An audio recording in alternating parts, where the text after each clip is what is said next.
তিনিটা প্ৰকল্প নতুনকৈ গড়েশ্বৰ বিধানসভা সমষ্টিত আৰম্ভ হৈছে। মই এই চেগতে আমাৰ সকলোৰে শ্ৰদ্ধাৰ অসমৰ মুখ্যমন্ত্ৰী ডক্টৰ হিমন্ত বিশ্ব শৰ্মা ডাঙৰীয়াক গড়েশ্বৰবাসীৰ হৈ আন্তৰিকতাৰে ধন্যবাদ জ্ঞাপন কৰিছোঁ। নিৰ্বাচনৰ প্ৰাক মুহূৰ্তত যেনেধৰণে তেখেতে আমাক ৰাইজক কথা দিছিলে যে আমি ঔবাৰী যিখন শুক্লাই পৰিষদীয় সমষ্টিত আছে, ঔবাৰীত আমি এখন ষ্টেডিয়াম নিৰ্মাণ কৰিম আৰু সেই ষ্টেডিয়ামৰ কাম ইতিমধ্যে আৰম্ভ হৈছে। সেই ঠাইডোখৰো আমি পৰিদৰ্শন কৰিলোঁ আৰু খুব ক্ষিপ্ৰতাৰে কামবিলাক ইতিমধ্যে আৰম্ভ হৈছে। আৰু আমাৰ নিজ জাৰগাৰ পৰা নাওকাটালৈকে সেইটো খুব পুৰণি দাবী আছিল। মানুহখিনি যথেষ্ট হাৰাশাস্তি খাই আছিল। য'ত নেকি 500 মিটাৰ গ'লে হয় মানুহখিনি প্ৰায় 10 কিলোমিটাৰ ঘূৰি আহিবলগীয়া হৈ আছিল। গতিকে সেই দলংখনৰো কাম ইতিমধ্যে আৰম্ভ হৈছে। গতিকে মই এইমাত্ৰ দেখিলোঁ, এইমাত্ৰ আমি গোটেই গড়েশ্বৰৰ যিখিনি নেকি জ্যেষ্ঠ বা গড়েশ্বৰৰ উন্নয়নৰ লগত বা গড়েশ্বৰক আন্তৰিকভাৱে ভাল পোৱা প্ৰত্যেকজন মানুহক আমি খবৰ দি মাতি আনিছোঁ। আমাৰ এক্সিকিউটিভ ইঞ্জিনিয়াৰ PWD তেখেতো আছিলে আৰু যিজনে কামটো পাইছে তেখেতসকলৰো প্ৰতিনিধি আছিলে। খুব সুন্দৰভাৱে আমাক বুজাই থৈ গ'ল যে আমাৰ গড়েশ্বৰ ৰেলৱে যিখন অভাৰব্ৰিজ অচিৰে কাম আৰম্ভ হ'ব আৰু প্ৰায় 135 কোটি ব্যয় সাপেক্ষে এই ৰেলৱে অভাৰব্ৰিজখন নিৰ্মাণ হ'বলৈ গৈ আছে। এইটো আমাৰ পুৰণি দাবী আছে। গতিকে এই অভাৰব্ৰিজখন যেতিয়া হ'ব, আমাৰ যিটো সমস্যা গড়েশ্বৰবাসী ৰাইজে ভুগি আছিলে সেই সমস্যাখিনি সমাধান হ'ব। আৰু এতিয়া সময় হৈছে গড়েশ্বৰখন আমি এক্সপাণ্ড কৰা। এতিয়া ৰাস্তাৰ দুই চাইডে টাউনখন আছে। আমি বিচাৰোঁ যে গড়েশ্বৰ টাউনখন এক্সপাণ্ড হ'ব লাগে আৰু এক্সপাণ্ড কৰাৰ কাৰণে আগন্তুক দিনত যেনেধৰণে কাম কৰিব লাগে এইমাত্ৰ আমি আলোচনা কৰিলোঁ।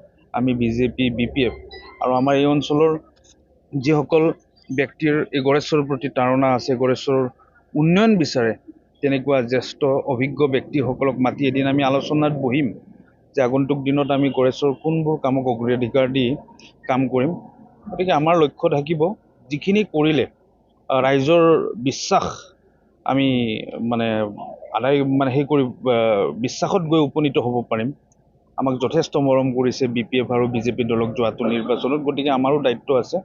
গতিকে সেই দায়িত্ব আমি আগন্তুক দিনত নিশ্চিতভাৱে পালন কৰিম আৰু ৰাইজে যিখিনি নেকি ইচ্ছা, যিখিনি নেকি মনৰ আকাংক্ষা ৰাখি আমাক নিৰ্বাচিত কৰিলে সেই আকাংক্ষা পূৰণ কৰাৰ ক্ষেত্ৰত যিখিনি কষ্ট কৰিব লাগে সেইখিনি কষ্ট আমি কৰি গৈ থাকিম। অৰণ্য খেতিখন হ'লে ব্যৱসায়িকসকলৰ কিবা ক্ষয়ক্ষতি হ'ব নেকি? কেনেকৈ হ'ব? ডেভেলপমেণ্ট কোনো পধ্যেই নহয়। মই সেইটোৱে কৈছোঁ যে টাউনখন এক্সপাণ্ড হ'ব লাগে। আজি আমি আলোচনাত এটা কথা আহিছে যে যেতিয়া উৰণীয়া সেতুখন আহিব তলত যাতে আমাৰ গেটখন অ'পেন থাকে। গতিকে এই বিষয়টো আমি আলোচনা কৰিছোঁ যে DRM মহোদয় আমাৰ ৰেলৱে ডিপাৰ্টমেণ্টত আমি BJP, BPF আৰু আমাৰ ইয়াত নাগৰিক এখন মঞ্চ আছে। সেই নাগৰিক মঞ্চৰ প্ৰতিনিধিসকল গৈ, খুব জ্যেষ্ঠ অভিজ্ঞ ব্যক্তি আছে আমাৰ নাগৰিক মঞ্চখনত, আমি এবাৰ DRM মহোদয়ৰ লগত কথা পাতি তাত যাতে আমি এখন গেট দিব পাৰোঁ তাৰ কাৰণে তেখেতক আমি এটা অনুৰোধ ৰাখিম। তাত নহ'লেও যদি প্ৰায় 200-300 মিটাৰ ওচৰত আমি গেট এখন দিব পাৰোঁ, সেইখিনি ব্যৱস্থা আমি আগন্তুক দিনত কৰি ল'ম। যিকেইখন পথত ওচৰতে দোকান আছে বা ব্যৱসায়িক প্ৰতিষ্ঠান আছে তেওঁলোকৰ ক্ষয়ক্ষতিৰ কিবা লোকচান নাই বুলি এইটো চৰকাৰে কিবা দিব নেকি?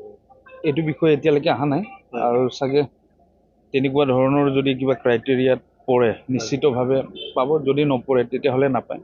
গড়েশ্বৰ ভাই আন এক সমস্যা আছে, প্ৰতিমাই নৈৰ ওপৰত এখন দলঙৰ প্ৰয়োজন আছে। হ'ব, এইখন বিষয়ে আমি আলোচনা কৰিছোঁ যে এতিয়া আমাৰ যিহেতু আমাৰ তামোলপুৰ সদৰ, গতিকে তামোলপুৰ আৰু গড়েশ্বৰৰ যিটো নেকি দূৰত্ব সেইটো আমি যিমান পাৰোঁ সিমান কম কৰি অনাৰ কাৰণে যিটো ৰাস্তা নিৰ্মাণ কৰিলে এইখিনি হৈ উঠিব, আমি সেই ৰাস্তাটো আগন্তুক দিনত কৰিবলৈ যথেষ্ট চেষ্টা কৰিম আৰু কৰিব পাৰিম সেইটো।